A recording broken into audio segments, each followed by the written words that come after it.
so dramatic, right? Just corona, losing my job, not getting a job.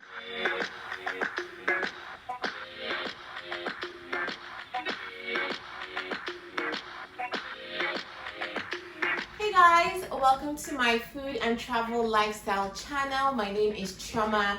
I'm a Nigerian female living here in Vancouver, Canada, sharing my journey towards a healthier and happier life. So every Wednesdays I share my nutritarian diet, which is plant-full foods that I cook to add more nutrition to my health. And on Fridays I talk about travel. I talk about settling into Vancouver. I just moved here from Nigeria, and I also, hopefully when COVID ends, will take you around the world in my travels, because travel is something that I love to do for fun, and I also feel like everybody should travel because it is so beneficial to your mental and physical health. In today's video, I'm going to be talking about my first 4 months in Vancouver, Canada. In order to move here, I resigned my job, I sold 90% of my things, I bid farewell to my parents and my family, and I came here. It's over 12,000 kilometers, but I was able to kind of settle in properly, and I'm just going to tell you guys like a brief outline of how my first 4 months was, and then maybe if you guys are interested, I'll also talk about, go into details as to how I got a job, how I got an apartment, how I made friends, and things like that. So if you want to know more about all those things, do leave a comment in the comment section, because I feel like the first 4 months, that's where all the real activity in my life in Canada really happened. Everything else has just been going out and enjoying life like I love to do.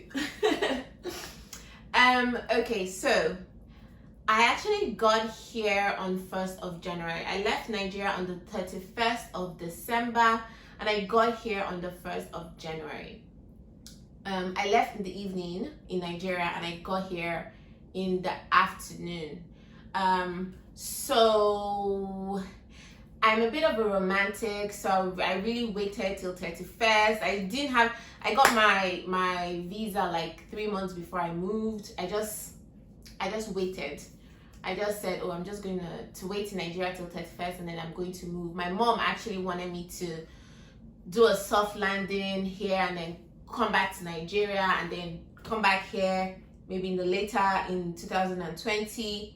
But I was like, there's no point. I might as well just do everything, like just hack everything. Like, if I'm going to slice this fruit, I might as well slice it once, because anything else would have just been too painful, I think, for myself. So I just did everything at once.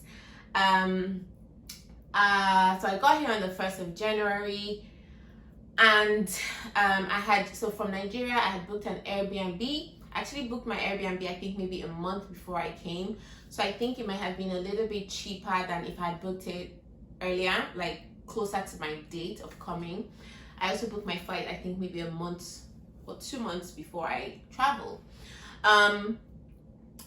So when I got here, a friend of mine, I actually had 2 friends, and I could have stayed in one of them's place, but I just didn't even want to ask, because in my travels, so between 2010 and 2019, I've actually been traveling all over and living in so many different places. 2010, I moved from Enugu, where my parents are, and moved to Abuja, and then I stayed 2 years there, and then I moved to Huddersfield in England, and I stayed about 2 years there, and I moved back to Nigeria, and I stayed about 2 years, and then I moved back to London, and I stayed a couple of months, and then I moved back to Abuja.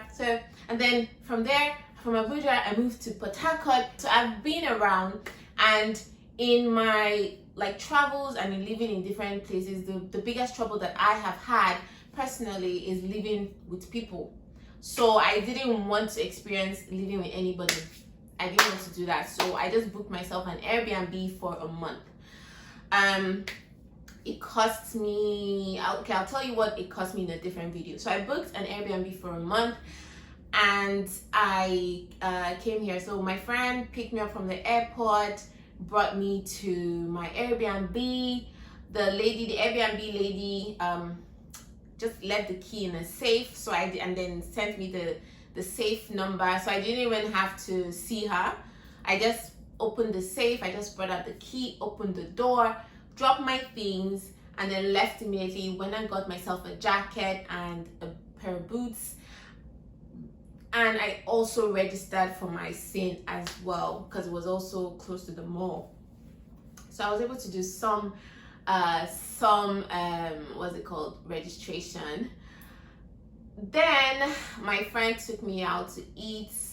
It was I think it was a good day. It was raining, not so much, but it was raining in Vancouver. I was a bit relaxed in January. So I had come here with enough money to last me for at least 5 months, without really needing a job, in my own calculation in my head. So I was not really like as scared as I should be, or I should have been in January. I was relaxing a bit, but I would wake up, I signed up to job sites. I did everything. I went and did my registration, got all my papers. I did everything pretty much that I needed to do. And I was applying to jobs one by one. If you want to see how I applied, what sites I used, what I did. If you want job tips for settling into Canada, just let me know in the comment section, and I'll tell you the story.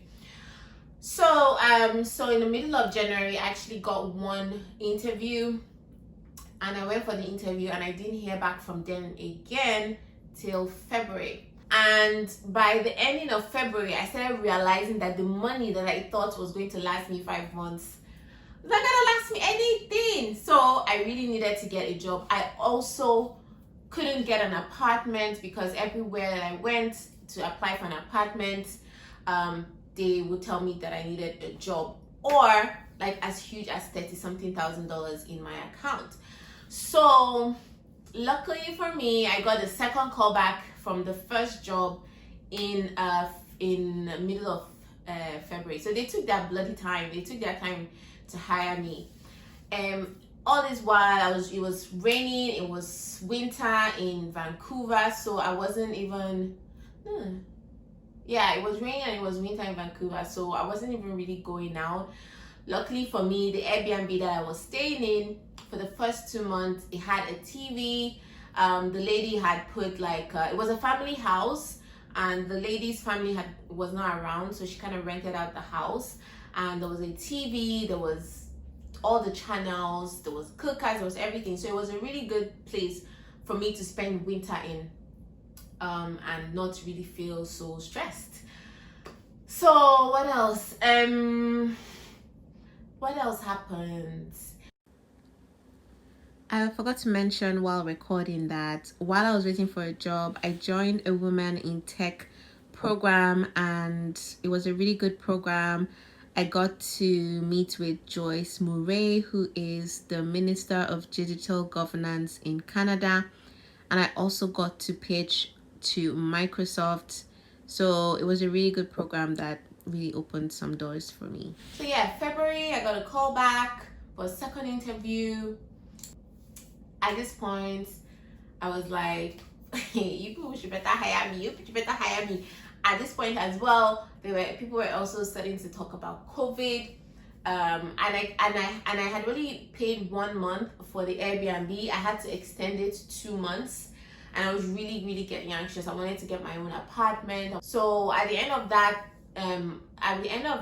February, the Airbnb lady said I couldn't extend it to the next month because her parents were coming back because of COVID. So everybody was talking about COVID, and her parents decided to come back from Asia where they were. So I was like, okay, I have to find an apartment like soon. And most of the apartments that I liked were not doing like monthly leases. Like I had to pay 1 year. So I decided to get another Airbnb like situation going on where I was paying monthly. But this time it was like a 5-room apartment. Yeah, a 4-room house, and there were several other people there. It was still a really big room. Like, it was a big room. I had my own microwave, I had my own fridge, I had my own bathroom. It was really big and space. It was almost like a studio, but it was inside another house. And yeah, it just wasn't my own space. So I moved into there at the ending of February. At the end of February, yes, I moved into that apartment, like a second apartment where I was paying monthly. And by the 1st of March, by the end of February, I got a call back from the company to start work. So I actually started work the first week of March. And you know, I actually waited a long time for my PR card to come. I don't know why. Okay, because they said my passport wasn't done properly, so I had to go and take another passport. What else happened within that 4 months? So I got the job, I started the job, and then the company that I got the job in got hit by Corona, because I got it in March, and March was where Corona hit. And March was when things started closing down here in Canada. So the job that I got hit by Corona. Luckily for me, while I was waiting for that job, I had actually gotten another interview. And while I was getting ready to do that interview was when I got the offer for the first job that I had actually applied for. And so I had to think, do I take this job or go for this interview? The second interview was a closer job to what I did in Nigeria. So it was more tempting, but I was just like, what if I don't get the job? Like, I really need to get a job soon.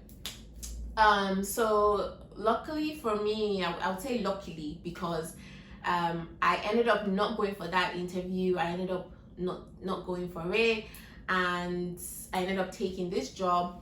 So luckily for me, while that whole Corona thing was happening, and while I was seeing the numbers of this new company go down, and while I was seeing them starting to lay people off, and I was like, I just started here, so they probably lay me off, you know, soon. While all that was happening, I got a call back from the same company telling me that they really wanted me to apply, to at least do an interview. So I decided to do the interview. This time around, it was online. The first time it would have had to be physical, but this time, and that was why it was so difficult for me to go, because if I had accepted the job, the first job, I wouldn't have been able to take the day off to go for that interview. It's becoming late. Let me wrap this up. So to wrap it up, I ended up getting laid off from the first job because they got hit by COVID, not their fault. And I got the second job the next week. So the week that I got the second job was the same week that I found an apartment that I really liked, this apartment. And really, that's how my journey was in the first 4 months. Nothing so dramatic, right? Just Corona, losing my job, not getting a job. What else would you like to know about settling into Canada or Vancouver? Because I really have more knowledge about Vancouver specifically. Let me know in the comment section. And do come back. I will be showing you guys around Vancouver. If you looked at my video, you actually see some places around Vancouver. So go check out my videos. I will still keep showing you guys around Vancouver, because this summer, that's all I was doing. I was working, obviously, and I was still going out and trying to explore as much as I can before the sun goes out.